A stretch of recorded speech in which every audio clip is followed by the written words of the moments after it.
Juan cuando presentó lo que van a ser las jornadas y que estaba la conferencia esta del laberinto eslavo y el follón que supone que, bueno, que en gran medida también esto es una guerra civil de una forma bastante evidente, pero tiene muchos otros componentes además de eso, ¿no? El tema es que cuando me planteé hablar bueno, me propuso Juan Larrea hablar de este tema, claro, en la cabeza me vinieron un montón de historias de cómo enfocarlo, qué contar, qué no contar por cuestiones ya puramente prácticas, de tiempo, etc. Básicamente, al final, la conclusión a la que he llegado, y yo creo que en el fondo lo que voy a dar son casi 3 pequeñas conferencias en una, dicho de alguna forma, que es la historia de lo que es el conflicto en sí, si es que se puede hablar como tal, a lo largo de la historia entre Rusia y Ucrania, de una manera lo más breve posible, porque además me consta que como esto está muy de moda desde hace meses, mucha gente ya se ha metido a leer sobre el tema, ha leído artículos, se ha metido en la Wikipedia, y más o menos mucha gente tiene una idea ya de por qué se están peleando, pero bueno, uno, eso, el conflicto, lo que es el conflicto entre eslavos y de dónde arranca, si es que tiene un arranque claro, que tampoco es fácil. Luego, 2, la siguiente cuestión sería que este conflicto, además, tiene una connotación muy clara, que es que hay algo más detrás de una pelea entre eslavos, que es una pelea entre 2 grandes potencias, con Ucrania en medio, 2 grandes potencias que son Estados Unidos y todo su bloque, y Rusia, que cada vez tiene menos bloque, pero Rusia básicamente contra Occidente, por decirlo de alguna manera, ¿no? O contra el nuevo orden mundial occidental, o como lo queramos llamar. Y ahí también la tercera parte es un repaso sobre toda esa evolución de qué ha pasado desde que cayó el muro de Berlín hasta ahora, para que nos encontremos en esta fase de este conflicto, que es mucho más ya que una guerra civil entre eslavos o un conflicto fronterizo entre Rusia y Ucrania, etc. ¿Vale? Bueno, pues, como decía, lo primero, hablar un poquito de Rusia, Ucrania y la URSS. Ahí me falta la bandera soviética, que bueno, no encontré una diapositiva que estuviesen las 3, ¿no? Pero faltaría la bandera de la era soviética, pues ya bajar un poquito de todo eso. Bien, pues lo primero, ir rápidamente al origen de esta historia, que más o menos es en torno a finales del primer milenio, cuando, muchos lo habréis visto, lo sabréis, se funda el famoso Rus de Kiev, que como veis era un territorio gigantesco, del Báltico al Mar Negro, que incluía pues muchas tierras que son no solo Ucrania, sino parte de Rusia hoy en día, incluso casi en Finlandia. Bueno, como veis es un territorio enorme en el que había pues, bueno, enorme, pero básicamente de eslavos, 100%. Y el origen, sí, el origen es vikingo, ya sabes, de los vikingos varegos, de la casa de Rurik, y todo esto dicen muchos expertos, filólogos e historiadores, que precisamente de Rurik viene Rus, y de ahí viene Rusia y viene todo lo que hay a continuación, ¿no?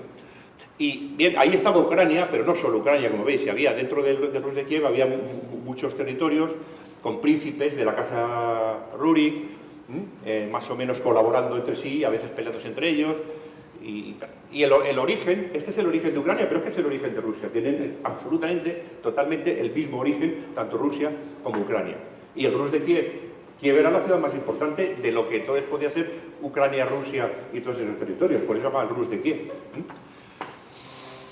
Bien, pero esto más o menos yo creo que es bastante conocido. ¿Qué hay más elementos pintorescos o curiosos en la historia de este conflicto? Pues los cosacos. Los cosacos que son un pueblo cuyo origen remoto, pues ni siquiera muchos expertos que lo han estudiado se ponen de acuerdo entre ellos. Quizá lo más plausible es que fuesen en su origen tártaros, que luego se mezclaron mucho con rusos, ucranianos, con eslavos, pero que desarrollaron un estilo de vida y formaron unas sociedades muy particulares, ¿no? Sabéis que el cosaco pues es un hombre seminómada, libre, que tiene un caballo, que tiene un sable, un gorro de piel, esas cosas, ¿no? Y que que viven en comunidades con una especie de democracia primitiva asamblearia, que presumen mucho de ser hombres libres, y toda esta aura que hay en torno al cosaco muy romántica, pero que tampoco consigue tapar otra parte, que es que los cosacos también tradicionalmente son tipos muy belicosos, violentos, saqueadores, violadores, muy borrachos, gente muy pendenciera, y que ha creado problemas a casi todo el mundo que ha tenido alrededor, no solo a Ucrania, sino a Rusia, etc. Y dentro del conflicto ucraniano, pues tenemos, como digo, los tres de arriba son cosacos famosos, los tres de abajo son los zares que había cuando estos cosacos famosos hicieron de las suyas, ¿no? Y básicamente el primero y el último, y es la tónica de los cosacos, la mayoría de los cosacos están en el sur de Rusia, en la zona del Don y del Ural, Don, Ural, y una pequeña parte de los cosacos en el sur de Ucrania, básicamente en el sur de Ucrania, aunque por otras partes de Ucrania también. Pero Ryazin y Pugachev, estos dos líderes cosacos, se las tuvieron con dos zares de Rusia, los que están justo debajo de ellos. Ryazin con el zar Mikhailovich y Pugachev con Catalina la Grande. De hecho, los dos avanzaron hacia Moscú con ejércitos considerables y a los dos zares, o al zar y a la zarina, les costó Dios ayuda conseguir derrotarlos, detenerlos y ejecutarlos. El del medio, Mazepa, que es quizá uno de los más famosos en la historiografía y también en Ucrania, este sí que era ucraniano y era un tipo muy habilidoso, muy bien dado a las componendas, a pactar y saber a qué árbol arrimarse en cada momento.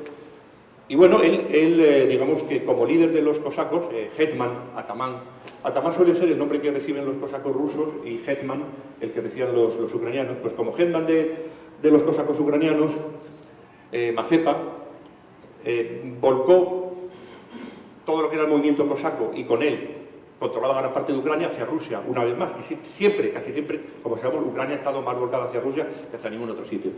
Pero en un momento determinado, cuando se produce la invasión sueca de Rusia, se encuentran, él se ve ahí en la disyuntiva del ejército sueco en aquel momento pasaba por ser el mejor de Europa, entró en Rusia, por Bielorrusia consideró que era más difícil, entró por Ucrania, la idea era llegar a Moscú y derrocar al zar. Ahí es donde tuvo lugar la famosa batalla de Poltava, que pudo cambiar el destino de Europa si llegan a Suecia. Parece una tontería, pero una batalla francamente importante. Bien, cuando los suecos llegaron a Ucrania, este señor cambió de bando y se puso del lado de los suecos. Gran horror, porque después los rusos se impusieron en la batalla de Poltava y él unió su destino al del rey de Suecia, que creo recordar que era Carlos II. Ahora se me ha ido un poco. Carlos, no, de Suecia. Uno de los reyes importantes también, un rey militar con muchas habilidades tácticas, estratégicas, etc. Como Federico de Prusia, etc. Y bueno, perdió frente al zar, tuvo que huir hacia Turquía, Mazepa se fue con él y al final acabó muriendo solo y abandonado, ¿no? Aquí tenemos a otro cosaco famoso, que es Bogdan Khmelnytsky, algunos os suena a lo mejor, de mi época de Facebook. Bueno, este caballero, que era también un cosaco ucraniano, pues se rebeló, pero no contra los rusos. Este se rebeló contra los polacos. Ahí tenemos a Juan II Casimiro de Polonia. Fue la época de la mancomunidad polaco-lituana, que por las fechas estas de mediados del siglo XVII se convirtió en una superpotencia europea, uno de los países más grandes de Europa, o quizás más grande en aquel momento, quitando Rusia. Y como decía, La mancomunidad polaco-lituana formó un gran ejército también y se expandió por el este. Y es el momento de su máximo esplendor, cuando ya controla prácticamente toda Ucrania.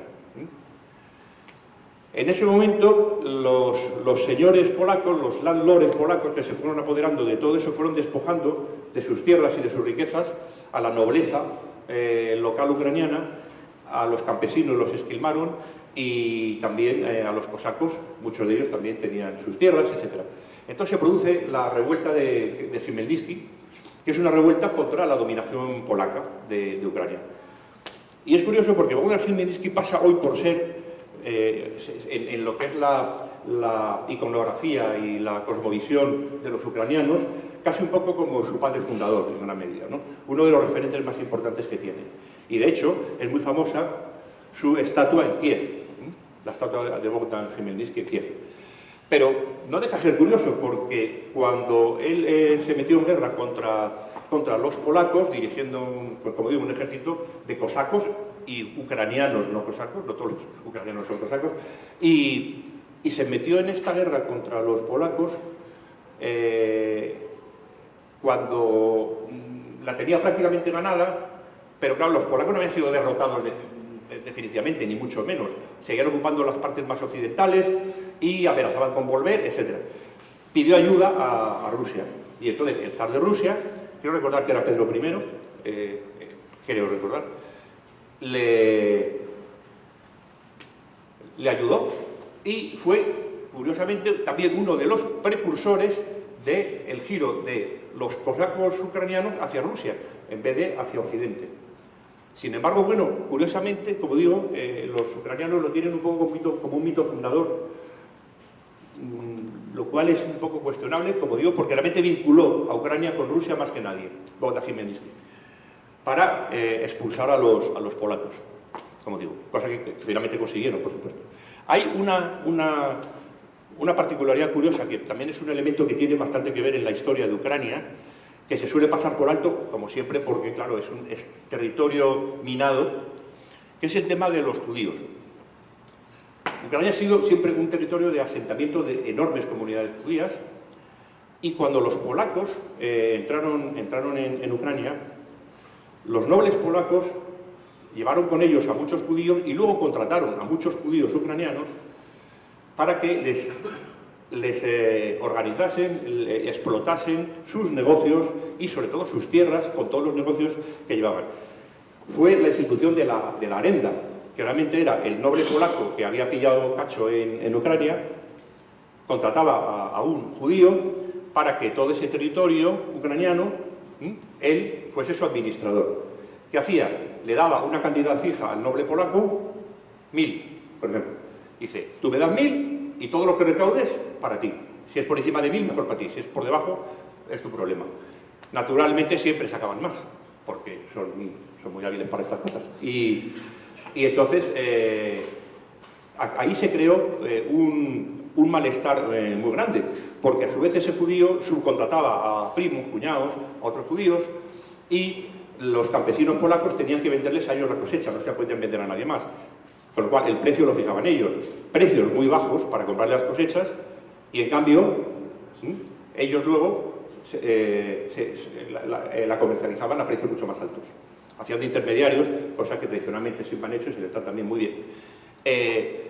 Esto lo mismo lo hacían con los estanques de peces, con las alquerías, con cualquier negocio que hubiese. También los pequeños artesanos que tenían sus talleres, todos tenían que pasar por el judío administrador del noble polaco. De manera que entre el cacho que se lleva el judío y el cacho que se lleva el polaco, la miseria se extendió por prácticamente toda Ucrania. Fue lo que desencadenó la revuelta de Bogdan Chmielnicki. Y esto conviene tenerlo en cuenta porque, además, en la historiografía judía no hay libro de historia del pueblo judío escrito por judíos o judaizantes que no mencione este periodo como uno de los periodos más sombríos de la historia del judaísmo, porque la revuelta cosaca y ucraniana de Chmielnicki se llevó por delante a muchos miles de judíos en esta revuelta. Ellos dicen que era por antisemitismo, que los cosacos siempre han sido antisemitas. No es la verdad. Era porque eran la cabeza visible de la explotación de los nobles polacos. Igual que mataron a muchos polacos, mataron a muchos judíos porque estaban en el mismo bando, ¿no? Esta es la cruda realidad. Pero igual que la expulsión de España, por ejemplo, en 1492, igual que la destrucción del templo por las legiones de Tito en el año 70, pues la revuelta de Chmielnicki en los judíos, en la comunidad judía, está grabada a fuego, ¿no? Y es uno de sus hitos también que les tiene muy... Pero bueno, tiene su importancia porque el elemento judío va a volver en alguna otra ocasión a interactuar también con los conflictos que de por sí ya siempre había en ese hervidero que es Ucrania, que es una tierra de frontera y como cualquier tierra de frontera, pues tiene una historia bastante convulsa. Bien, cuando ya Ucrania, después precisamente de Bogdan Khmelnytsky, queda totalmente volcada a Rusia, se produce una rusificación, esto es evidente, no se pone nada. Los zares intentan acabar con veleidades separatistas, nacionalistas en Ucrania, y por todos los medios pues hacen eso, que se llama la rusificación. Tampoco es, como dicen algunos ucranianos, que a sangre y fuego se impusiese el ruso y se prohibiese el ucraniano. Se prohibió en la administración, se prohibió en ciertos periódicos o publicaciones oficiales o semioficiales, pero el ucraniano se siguió hablando y se siguió editando a nivel más particular. Podríamos decir que algo parecido a lo que hizo Franco en Cataluña, para entendernos. La administración solo en un idioma, toda la prensa que se edite pública en un idioma, en este caso era el español, pues hay el ruso, pero a nivel privado y particular, cada uno hable lo que le dé la gana, ¿no? Pero bien, es cierto que hubo ese proceso de rusificación con los zares, sobre todo con estos dos, con Pedro I y con Alejandro II, que curiosamente Alejandro II fue uno de los zares reformistas, de los zares que más quiso abrir la sociedad rusa, que liberó a los siervos, que dio más libertades políticas al Parlamento, a la Duma. En fin, un tío que pasa en la historia como aperturista, ¿no? Y bueno, fue asesinado, quizá por aperturista. Entonces, el caso es que, sin embargo, en la cuestión nacional, en la cuestión territorial, etcétera, no fue nada aperturista. Reprimió en la medida que pudo cualquier intento de cualquier territorio que perteneciese a su corona de zar de Rusia, de que fomentase separatismos, nacionalismos, en fin, movimientos disgregadores. En eso no fue nada aperturista. Cuando la revolución bolchevique triunfa, en un primer momento, sabéis todos que Lenin apuesta por las autonomías de los territorios y es cuando pues, se habla de la autodeterminación de los territorios de Rusia y se crean las repúblicas. Por eso el nuevo régimen en Rusia se llama Unión de Repúblicas Socialistas Soviéticas. Repúblicas. Y a una de las primeras que se le otorgó la categoría de república fue a Ucrania, ¿no? Luego también a Bielorrusia y luego vinieron otras, las repúblicas caucásicas por el sur y todo. Esa fue la época en la que Ucrania, dentro de la Unión Soviética, era nominalmente una república. Pero dentro de la Unión Soviética, todos saben lo que significa dentro de la Unión Soviética ser algo, es decir, significa nada, porque quien manda es el nuevo zar, el zar rojo. Y todos los supuestos derechos que te dan por tener esta nacionalidad o aquella, a la hora de la verdad, son básicamente papel mojado. Pero sí es cierto que en un primer momento, muchas de las medidas de rusificación que habían hecho los últimos zares fueron desmanteladas por los comunistas y se volvió a imprimir en ucraniano más que nunca, el ucraniano se metió otra vez en las escuelas. Esto es verdad, al principio de la revolución bolchevique. Como veis, es una historia curiosa, cíclica, con sus vaivenes.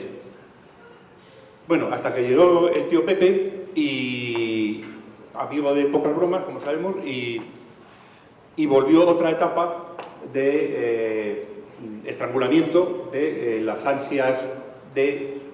Cuando hablamos de nacionalistas ucranianos, hablamos de una parte de los ucranianos, porque hay una parte muy grande que nunca tuvo ningún interés en ser una nación ni un Estado y enfrentarse a Rusia. Pero hay una parte obvia que sí, si no, no estaríamos en lo que estamos ahora. Bien, Stalin volvió otra vez básicamente a rusificar Ucrania. Y en gran medida porque él vio que lo que habían hecho antes con Lenin y al principio de su mandato estaba fomentando un nacionalismo. ¿Sabéis qué? Luego, a la hora de la verdad, a los rusos, esto del nacionalismo, ¿no? Pues son cosas que les suena a rollo pequeño burgués, reaccionario, pone en peligro la unidad de los proletarios, lo importante es la unidad del pueblo de los proletarios y no las banderitas nacionales y tal. Bien, ¿qué tiene lugar inmediatamente después, cuando él ve que hay que acabar con ese movimiento de resistencia de los pequeños propietarios ucranianos, de los famosos kulaks, etc.? La hambruna, ¿no? El Holodomor, que se la va a llamar también, la hambruna ucrania, en la que una cantidad de ucranianos que los historiadores no acaban de ponerse de acuerdo, pero que puede estar también en torno a 5, 4, hay quien dice 6, 7 millones. No, la verdad es que según miras una fuente u otra varía mucho, pero vamos, en torno a 4 o 5 millones, parece ser que no lo quita nadie, de ucranianos fueron muertos por hambre, y no fue una hambruna causada por malas cosechas, sino que fue una hambruna directamente decretada y ejecutada por Stalin. Bien, como durante la época, se me había olvidado comentarlo también, durante la época en la que Ucrania estuvo totalmente vinculada a Rusia, a los zares, a la Rusia zarista. Bien, he sabido que la Rusia zarista, también en toda la historiografía judía, esto es algo evidente, la Rusia zarista era un régimen bastante poco filosemita, más bien todo lo contrario, ¿no?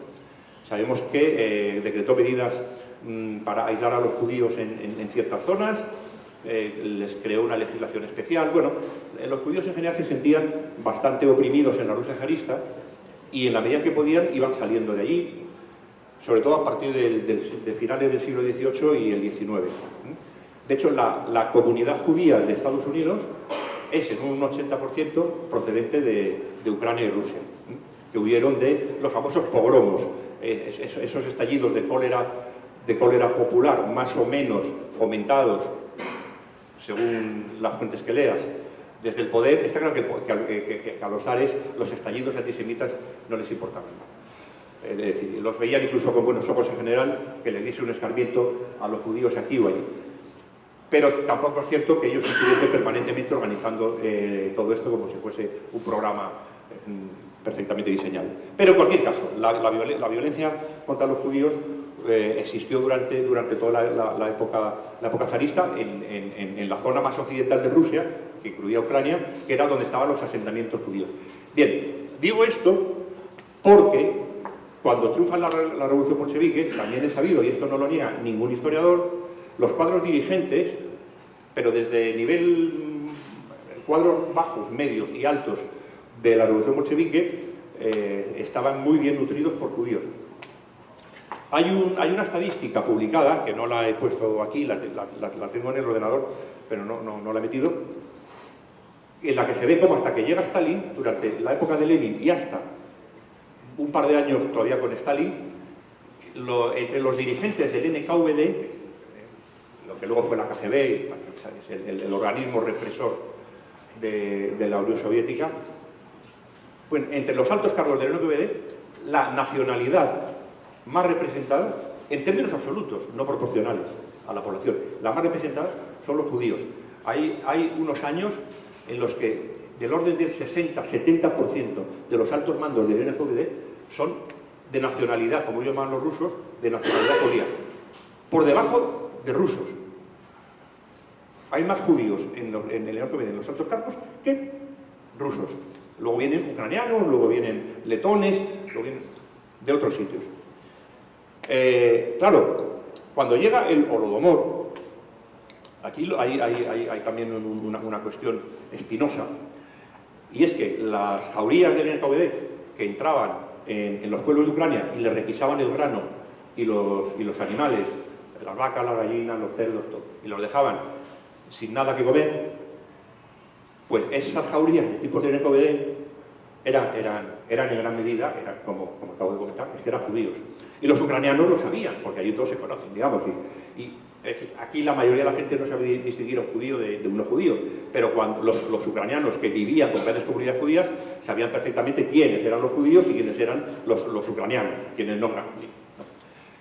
¿Qué pasa? Bueno, esto para gran parte del pueblo ucraniano, el Holodomor, en gran medida, hoy no lo cuentan, porque si cuentas esto vas a la cárcel, puedes ir a la cárcel.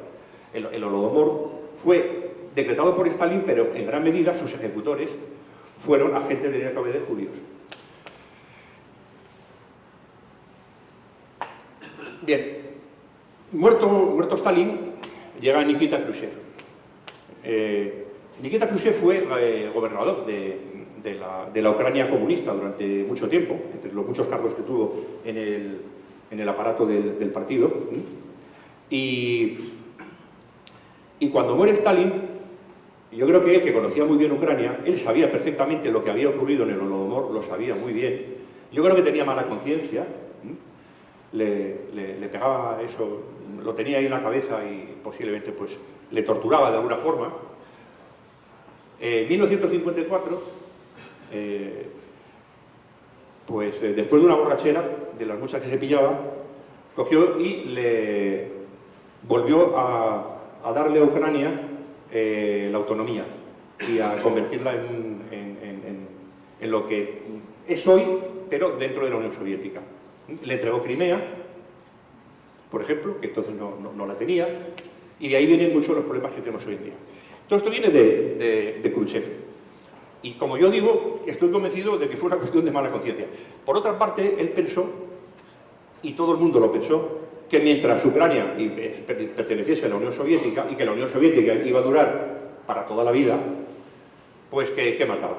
Que a fin de cuentas pues, les dejo que tengan su propia identidad ucraniana, pero bajo el control y el poder de Moscú y del Partido Comunista.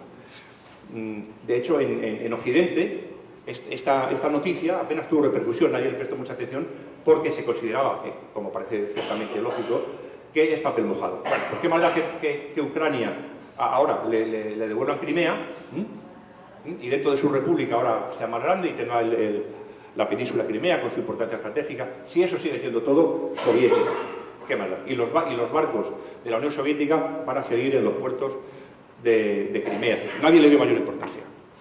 Pero fijaros la importancia que acaba teniendo con el paso del tiempo cuando sí que cae el comunismo.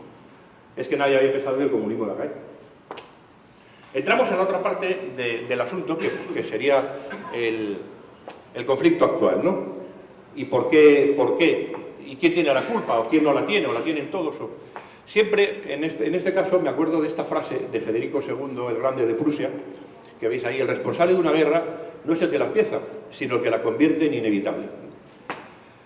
Si vosotros por poner un ejemplo muy claro, cuando en 1940 el presidente Roosevelt había ganado las elecciones diciendo que no iba a mandar a los jóvenes americanos a una guerra en Europa, sin embargo pensaba hacerlo.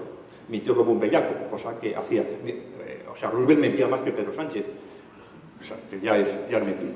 Y de hecho, estaba ya, junto con su equipo del New Deal, algunos lo llaman el New Deal, ¿no? Estaba el tío viendo la manera de meter a Estados Unidos en la guerra. Necesitaba un casus belli, como todos sabemos, que enervase a la población para poder decir, venga, entramos en la guerra. Intentó, de muchas formas, provocar este casus belli en el Atlántico, con los U-botes alemanes que lo patrullaban para, como sabemos, destruir los cargueros que iban de Estados Unidos con ayuda militar a Gran Bretaña, y de hecho dio instrucciones a la US Navy, ¿no?, para que interceptase por la brava, siendo un país neutral, a los submarinos alemanes. Y de hecho varios destructores, por lo menos hay 2 o 3 casos de destructores norteamericanos que lanzaron cargas de profundidad contra submarinos alemanes. El Führer había dado orden taxativa de no responder a estas provocaciones, porque en aquel momento no le interesaba para nada que Estados Unidos entrase en la guerra, porque él iba bastante favorable y pensaba que tal vez podía definitivamente derrotar a Gran Bretaña, y entonces la cosa cambiaría. No entraron al trapo y esta vía le fue mal. ¿Qué buscó? Entonces buscó el casus belli con Japón, clarísimamente. Y en las negociaciones que tuvieron, en que le ponían condiciones francamente imposibles de cumplir a Japón, como era, por ejemplo, retirarse de China en aquel momento, pues Japón se vio presionado en el sentido de que el 80% del petróleo que utilizaba Japón venía de Estados Unidos. En 1941 no existía, pero no se sabía, bueno, se empezaba a sospechar, pero no se explotaba el petróleo de Oriente Medio, por ejemplo. Solamente había básicamente 3 zonas del mundo que producían cantidades ingentes cantidades muy importantes de petróleo. Estados Unidos, Venezuela y las Indias Orientales holandesas, lo que India es Indonesia. Obviamente, Estados Unidos le corta el grifo del petróleo a Japón. Japón tiene que buscar petróleo en algún otro sitio. Venezuela, imposible por la distancia, y además porque el petróleo venezolano también estaba controlado por petroleras norteamericanas y británicas. ¿Qué se podía hacer? Pues echar a los holandeses de Indonesia, de las Indias Orientales, y quedarse con su petróleo. De manera que... ¿Pero qué ocurría? Ahí vemos el Pearl Harbor, ya sabemos lo que ocurrió.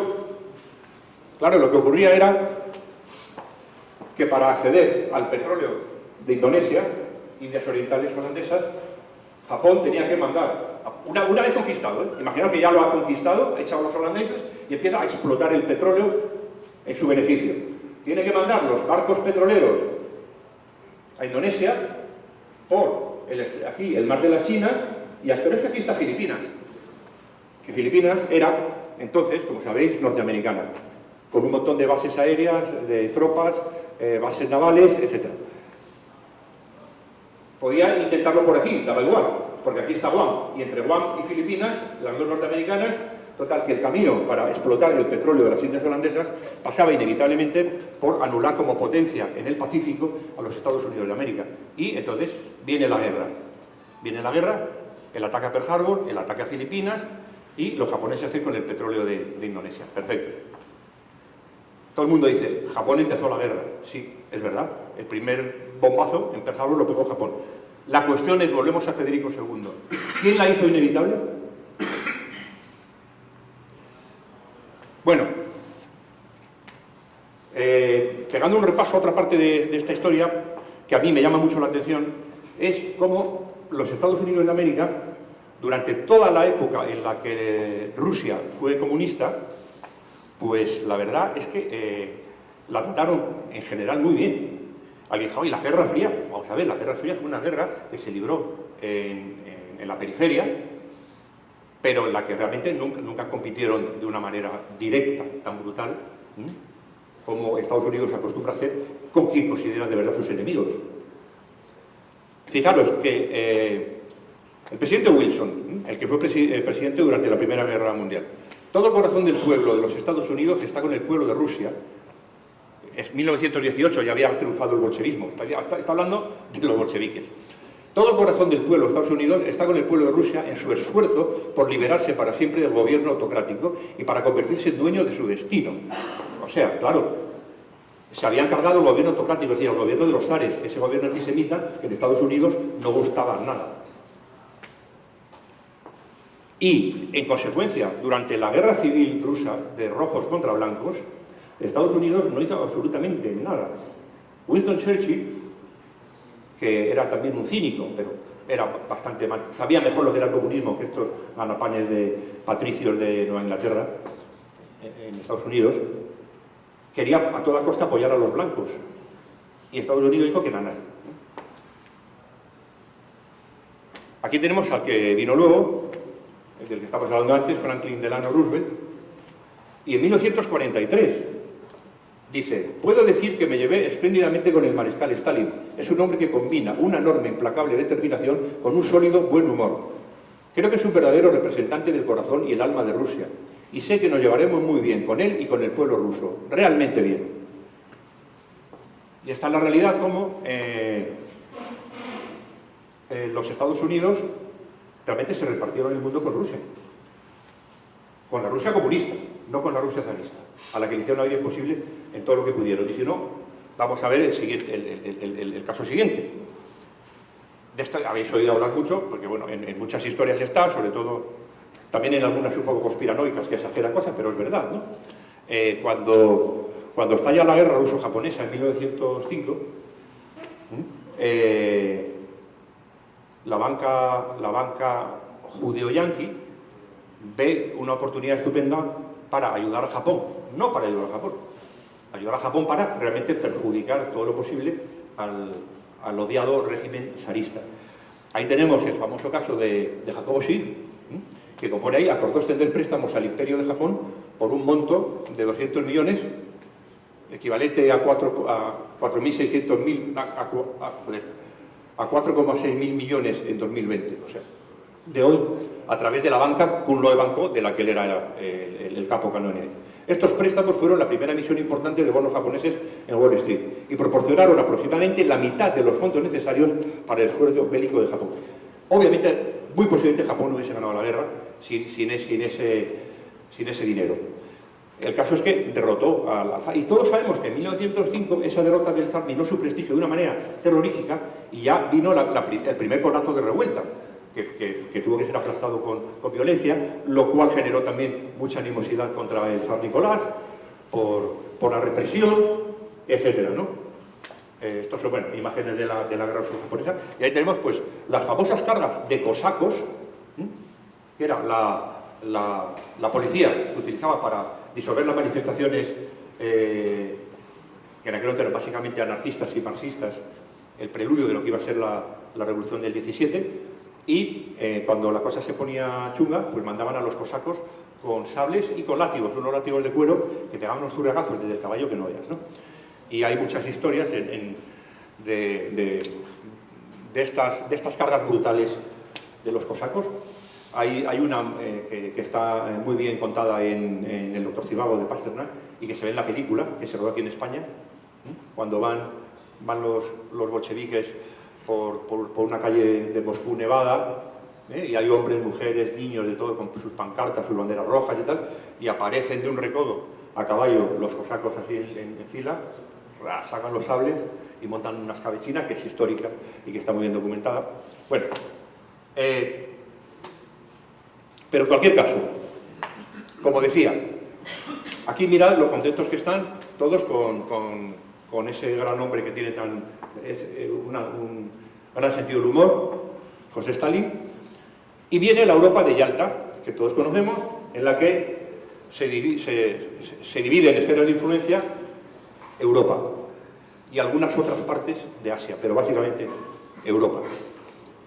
Y esto tiene también su importancia porque este statu quo, el famoso telón de acero del que habló Roosevelt, perdón, del que habló Churchill, copiándoselo a Goebbels, por cierto, fue el primero que habló del telón de acero, y Churchill debió de leerlo por algún sitio y se lo copió. Bueno, ese esquema se ha mantenido, se mantuvo, hasta que cayó el comunismo. ¿Y qué pasó cuando cayó el comunismo? Pues ahí viene la siguiente parte de la historia en la que, por supuesto, entra Ucrania. Antes de eso, durante toda la etapa comunista, solo por mencionar los más importantes, los soviéticos reprimieron violentamente, con decenas de miles de muertos, revueltas pidiendo libertad en Berlín en 1953, en Hungría en 1956 o en Checoslovaquia, la famosa primavera de Praga, en 1968. Ahí entraron los tanques soviéticos, en todos estos sitios, y dispararon contra la población civil. Reprimieron a manifestantes que pedían libertad. ¿Qué hizo la OTAN? ¿Qué hizo Occidente? Mandó armas a los rebeldes checos, le mandó armas a los rebeldes en Berlín o a los húngaros. Es más, en el caso de la revuelta de Hungría, Radio Libertad, creo que se llamaba, que era la radio de propaganda que emitía en Europa para que la oyesen los ciudadanos del este de Europa y calentarles la cabeza, les alentó a los húngaros a levantarse y a resistir, tal, prometiéndoles que iba a llegarles ayuda militar de Occidente. Así de cínicos fueron. Naturalmente los masacraron y no les llegó ni una bala. Bien, todos estos movimientos de represión de la Rusia comunista contra otros pueblos, como digo, Occidente no intervino. La cosa iba a cambiar cuando cae el muro de Berlín, curiosamente. Cuando Rusia deja de ser comunista es cuando de repente, más hostil, curiosamente, se va a ir mostrando Estados Unidos y sus lacayos contra Rusia. Esto creo que es una verdad evidente. Cuando cae el muro de Berlín en 1989 tiene lugar la aparición del famoso ensayo, un artículo muy extenso, muy sesudo, de Francis Fukuyama sobre el fin de la historia, que luego lo plasmó en un libro. Ahí tenéis una edición en inglés, otra en español. La edición en español, en su día, como era muy polémico y tal, me la compré y me la leí. Tiene cosas interesantes, pero lo fundamental es entender la mentalidad de lo que decía este hombre, que ahora os contaré algo más de él, pero este es un neocon absoluto, ¿no? Un partidario acérrimo de la hegemonía cultural y militar y económica de los Estados Unidos sobre el mundo, porque considera que es lo que al mundo le viene fenomenal. Y es un hegeliano. Ya Hegel predijo el final de la historia cuando Napoleón derrotó a los ejércitos imperiales en Jena y dijo que a partir de ahí solo quedaba una alternativa para el mundo, que era el liberalismo democrático, las ideas de la Revolución Francesa, etc. Él abunda en todo eso. Cuando cae el comunismo dice, se acabó, ya está, ha triunfado el bien. Y esto se va a expandir por el mundo. Muy resumido, ¿no? Y muy simplificado, pero es la idea. Y es una idea que además en él es un deseo. Es más que una idea. Lo plasma en el libro y bueno, hace muchas referencias filosóficas, etcétera, pero la idea básica es esa. Se acabó la historia porque lo único que la detenía, lo único que hacía que hubiese un conflicto. Vamos a ver, la mentalidad de Fukuyama, aunque él es de origen japonés, como su cara refleja, es yanqui, él es yanqui, es muy endocéntrica, occidental, de raza blanca, o sea, muy racista en ese sentido. Porque para él, naturalmente, los conflictos que hay en África, en Asia, o tal, no tienen importancia, no están en la historia. Son ahistóricos, son cosas entre pueblos incivilizados que no hacen avanzar ni detener la historia, no cuentan, sencillamente. Él cuando habla del fin de la historia, habla del fin de la historia del hombre blanco, para entendernos, ¿no? Y cuando cae el comunismo, que tenía además, pues eso, controlado, sojuzgado a gran parte de naciones de Europa y tal, y se acabó, ahora ha triunfado el bien. Esa es la historia. Fukuyama, y es que voy a tener que hablar de esto, fue durante fue y es todavía uno de los miembros de la Rand Corporation, que como sabéis es un conglomerado de un think tank montado por el Pentágono y con la colaboración de todas las principales grandes empresas de ciencia, tecnología y armamento de Estados Unidos para elaborar planes, documentos, para asegurar la hegemonía de Estados Unidos en el mundo. La Rand Corporation. Vale. Bien, efectivamente, cae el comunismo y ¿qué ocurre en Rusia? Rusia se desintegra de repente. ¿Y por qué? Entre otras razones porque Gorbachov no se dio cuenta de lo que venía. Estuvo bastante poco hábil. No fue previsor. Y en ese sentido fue más listo Yeltsin. Bien, él se aferró a seguir siendo el presidente de la URSS, pero no se da cuenta que la URSS se estaba deshaciendo bajo sus pies sin acabar de darse cuenta. Y que se iban a crear un montón de repúblicas, más o menos federadas o no.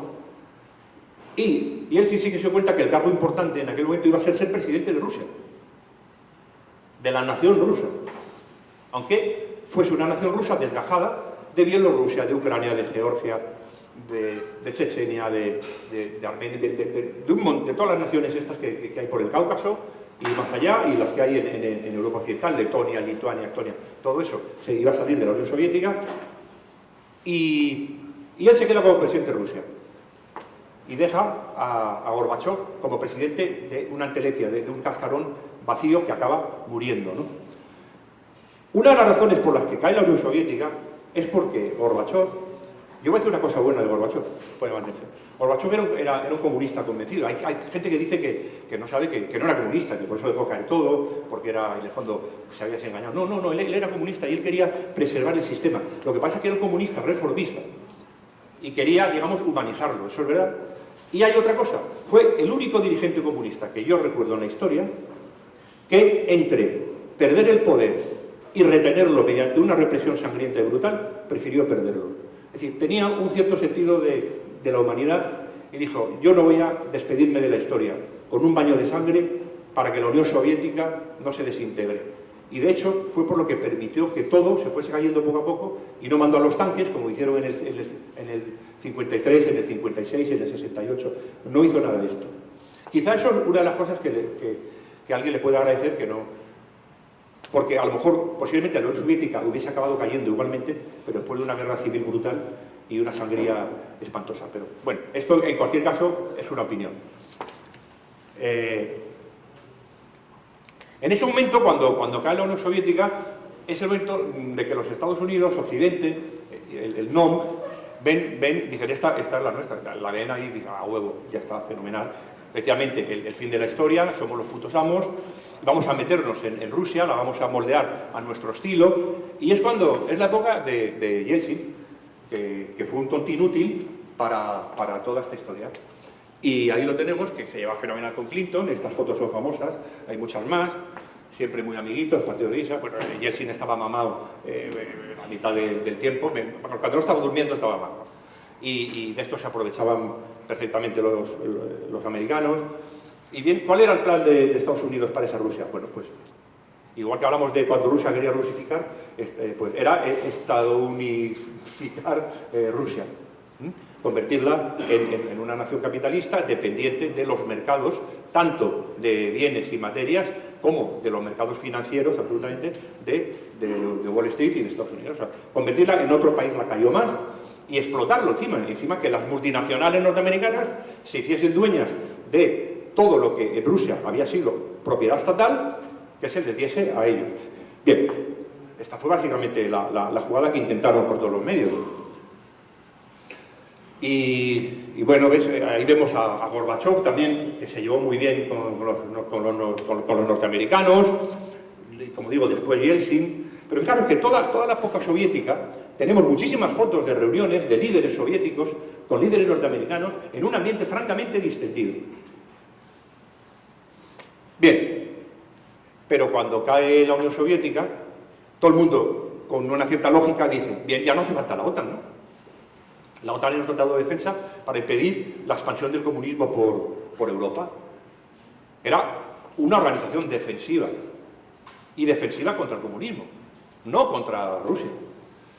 Pero he aquí que cuando cae la Unión Soviética es cuando más se expande la OTAN, y la OTAN empieza a crecer hacia el este. Ya Yeltsin, en uno de sus últimos actos de lucidez, protestó formalmente ante Estados Unidos diciendo que parasen de ampliar la OTAN hacia las fronteras de Rusia. Pero bueno, en el año 2000 llega Putin y ya esta política sí que se hace piedra angular de Vladimir Putin. Vladimir Putin, como sabéis, era un aparachiqui, que además había estado muy vinculado a los servicios secretos, y él, bueno, fue comunista, como posiblemente podían haberlo sido, como no lo es ahora. Era un hombre con voluntad de poder, vocación de poder, a que le gustaba la política, y en Rusia, donde metías el Partido Comunista, no hacías política. Posiblemente nunca fuese un comunista convencido, pero era un funcionario muy comprometido con su tarea. Putin llega al poder y ¿qué quiere hacer? Dice, ¿quiere volver a crear la Unión Soviética? No, más bien quiere volver a crear la Rusia zarista. Porque él no quiere volver para nada para el comunismo, él no quiere estatalizar todo, no quiere quitarle a la gente sus negocios, no quiere nacionalizar las tierras y quitárselas a los campesinos. Oiga, él no es un bolchevique ahora, se parece mucho más su proyecto, es más, le ha vuelto a abrir y a dar poder a la Iglesia ortodoxa. Y es un patriotismo más zarista que otra cosa. Ha reutilizado la bandera zarista, como todos sabemos. Y el águila, el escudo, todo. ¿Qué es? Bueno, pues podríamos decir en todo caso, es un ruso zarista, un nacionalista ruso, pero desde luego no es un comunista, como dice todos los días Jiménez dos Santos en su programa de radio. Pero claro, ha escrito un libro que se llama La Vuelta al Comunismo y lo tiene que vender. Bien. Todo esto son diagramas de la expansión de la OTAN y de cómo va poniendo misiles y sistemas antimisiles en las puertas de Rusia cada vez más cerca, ¿no? ¿Y qué era lo que quedaba más cerca ya? Obviamente, Ucrania, ¿no? Y entonces, desde prácticamente ya el año 2000, los Estados Unidos se vuelcan mucho con Ucrania para atraerla a Occidente, ¿no? Y a Occidente quiere decir a la OTAN. La Unión Europea también les tira ahí los cascos para ver si se integra la Unión Europea. Y ellos, bueno, pues hay una parte de los ucranianos que están por esa labor, pero hay otros que prefieren seguir siendo más bien neutrales y llevándose bien con Rusia. No siendo una colonia rusa, llevándose bien con Rusia y mantener un estatus de neutralidad. Están diciendo mucha gente ahora, pues es que Ucrania no podía seguir así, porque ¿qué vale la neutralidad? Con la neutralidad no vas a ninguna parte. Digo, pues mira, Austria ha sido neutral desde la Segunda Guerra Mundial, creo que es un país que funciona bastante bien, lo mismo le pasa a Suiza, lo mismo le ha pasado a Suecia. Es decir, la neutralidad no solo no es mala, sino que te puede hacer que tu país funcione como un reloj, si lo sabes gestionar, que esa es otra cosa. En el fondo los países funcionan si tienen una población que funcione y unos dirigentes que gestionen. Total. Ahora estamos en el conflicto ucraniano. Yo antes de nada, quiero decir que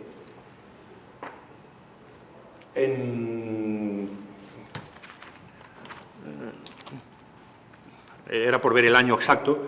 Bueno, creo que recordar que es 2009, ¿vale?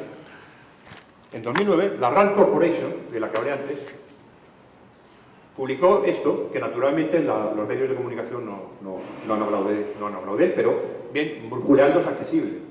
Es un documento, como veis aquí, se titula Overextending and Unbalancing Russia. Es decir, sobreextendiendo y desequilibrando Rusia.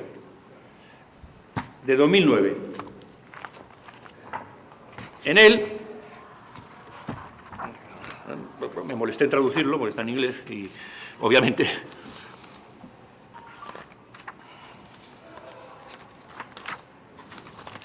una de las muchas cosas que se dicen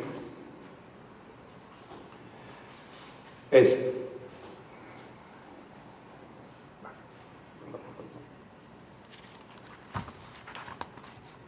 hay muchas medidas, pero bueno, por ir a lo que más nos interesa.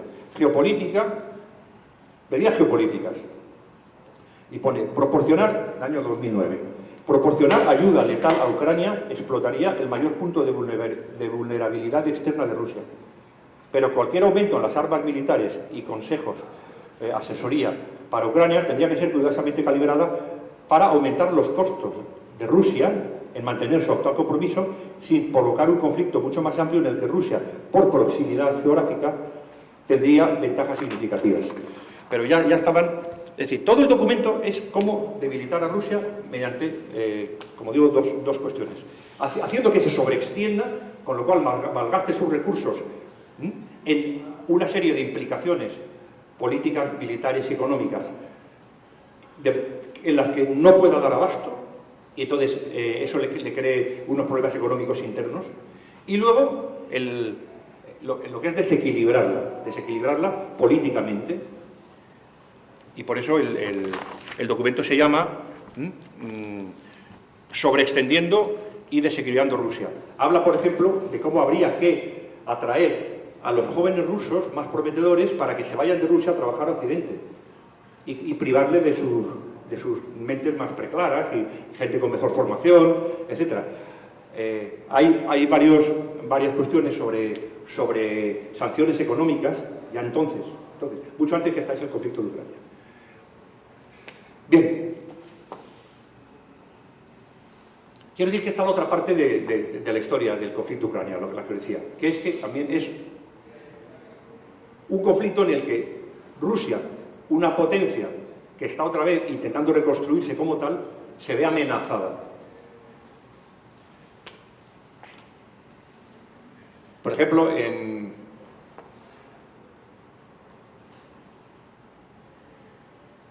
este informe resume otro informe más exhaustivo que examina las opciones no violentas y costosas que Estados Unidos y sus aliados podrían perseguir a través de áreas económicas, políticas y militares para tensionar, sobreextender y desequilibrar la economía y las fuerzas armadas de Rusia y la posición política del régimen en casa y en el extranjero.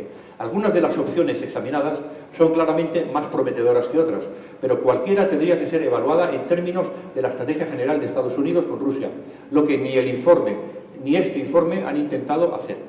La máxima de que Rusia nunca es tan fuerte ni tan débil como parece se mantiene como verdadera en el siglo actual como lo fue en el XIX y XX. Estas son cosas extraídas del famoso documento, ¿no? Y ahí donde viene lo de Ucrania, que lo leí de ahí, lo tenía en las diapositivas y se me había olvidado. Fijaros cómo pone lo de Ucrania, el mayor punto de vulnerabilidad externa de Rusia.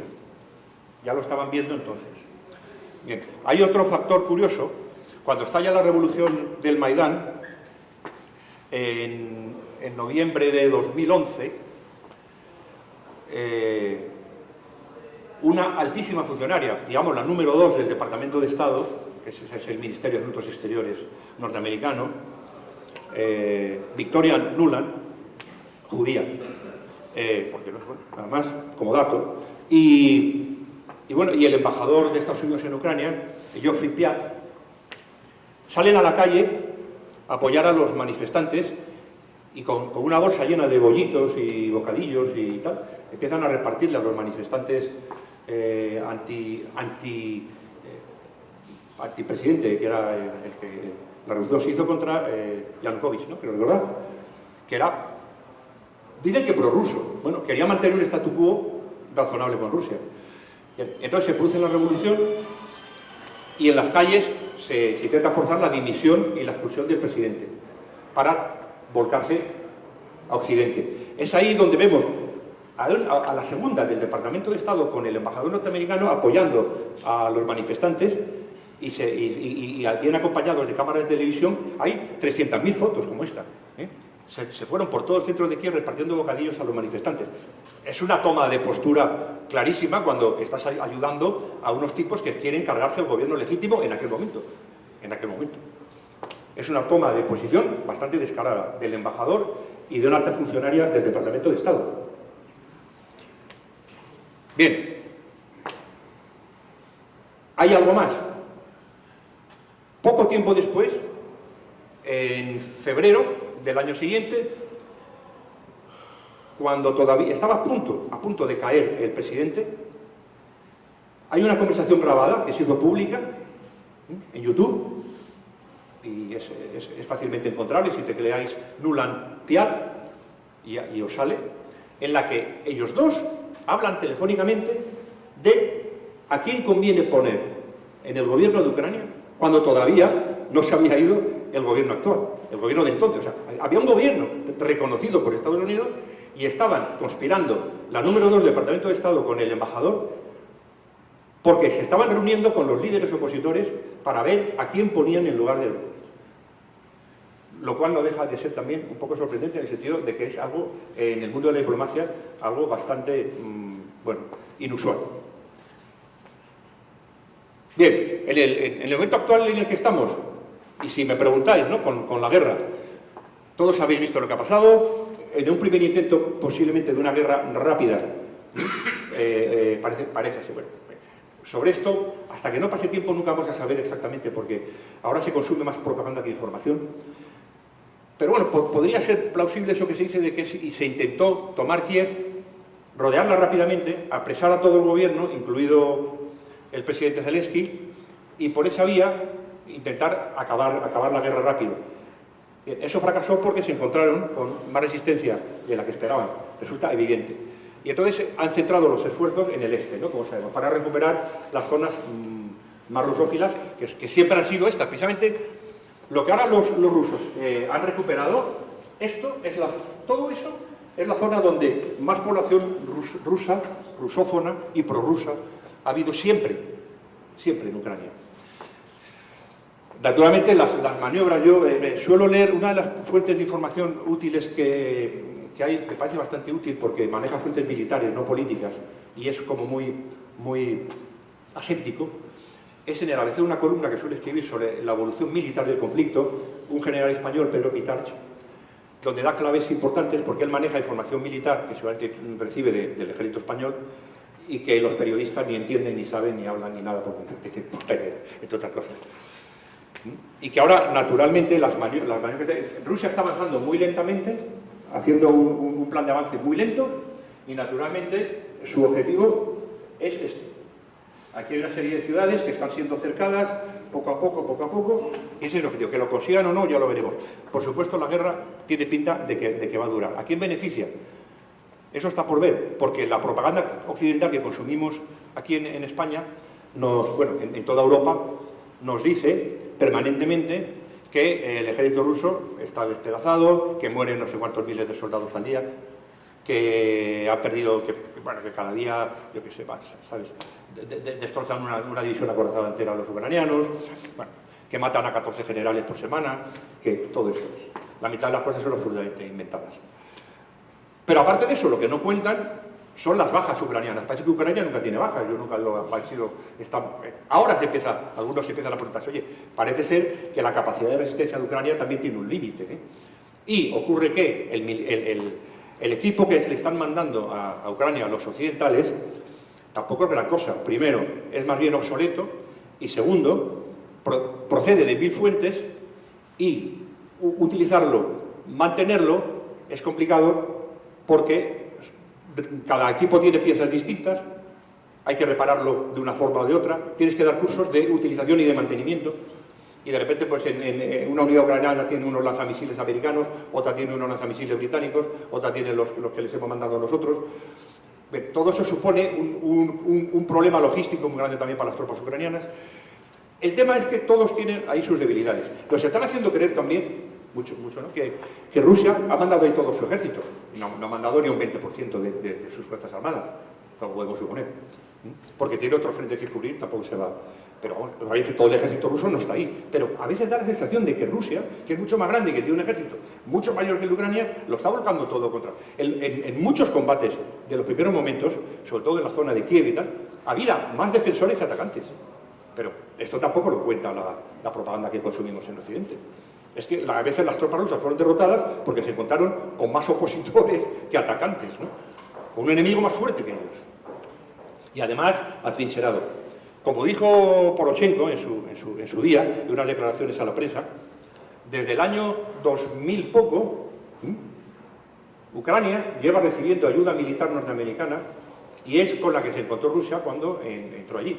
Dice, ¿y los rusos no lo sabían? Seguramente lo sabían, pero aún así corrieron el riesgo.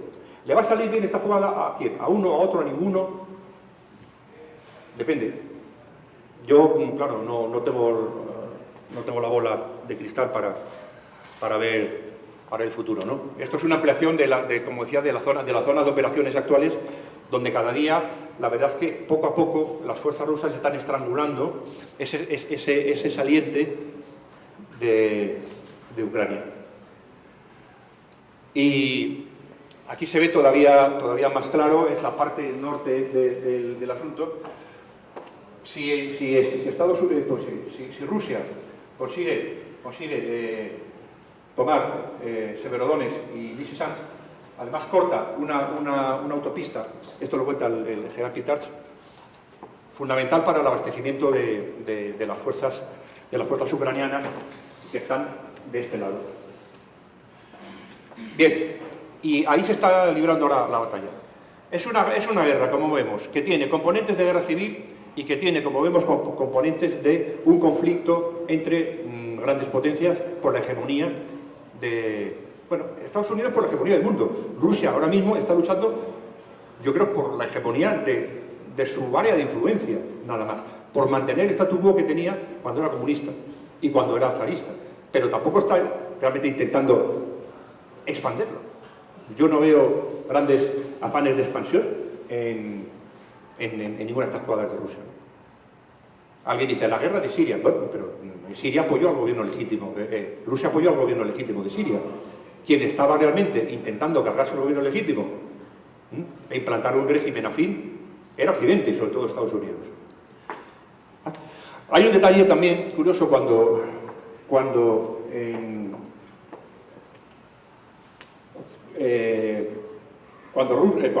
se produce la revolución ucraniana y Rusia ocupa Crimea y se levantan contra el gobierno de Ucrania pro-occidental los ucranianos prorrusos de Donetsk y Lugansk y proclaman esa república.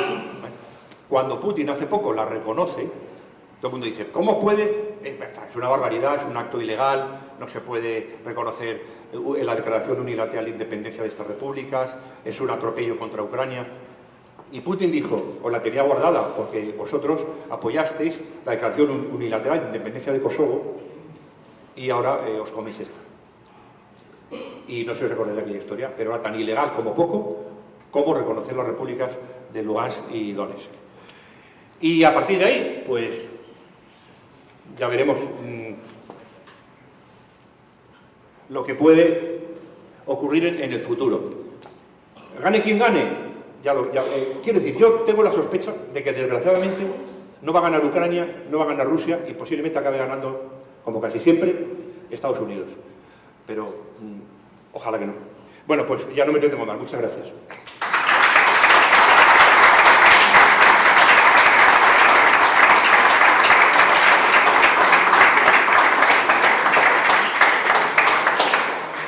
Bueno, no sé si queréis alguna pregunta, os voy a muy tarde o yo sé. Una pequeña reflexión que yo me hago. Adelante. Es que, según entender un poco, yo veo a Putin que está un poco ahí reflejando, no, como tú has señalado, como un ejemplo del neozarismo ruso, sino que lo que está implantando es el nuevo imperialismo ruso. O sea, estamos viendo que se está enviando, dentro de los contingentes de tropas que está enviando a Ucrania, sobre todo a antiguas repúblicas soviéticas, más que a propios rusos. O sea, a través de las redes sociales, a través del Facebook ruso, del VK, se está viendo que las bajas que están teniendo sobre todo son osetios, son uzbekos, chechenos, son chechenos, también. O sea, y cada vez menos rusos, y cada vez menos más de estas repúblicas. O sea que... Sí, bueno, pero efectivamente, pero lo que tú dices es que Putin ha intentado recoser lo que jodió Yeltsin. Está intentando recoserlo. Y es el imperialista, si no tengo dudas, si ya lo comenté, sí. Y entonces, claro, pues oye, pues son aliados, son tropas coloniales. Pues. Se contaba un chiste en la Segunda Guerra Mundial, batalla en el norte de África, en 1941, por ejemplo. Y llega un secretario y dice: señor primer ministro, Churchill, tiene aquí la lista de bajas de las batallas de ayer ahí en la frontera entre Libia y Egipto. Y dice: estoy muy ocupado tomándome el puro y bebiéndome el whisky, lémela tú. Y le dice: bajas, 27 hindús, 42 australianos, 20 neozelandeses, 15 sudafricanos, dice, un inglés. Y Churchill dice: ¿qué hacías, imbécil, ahí? Vale.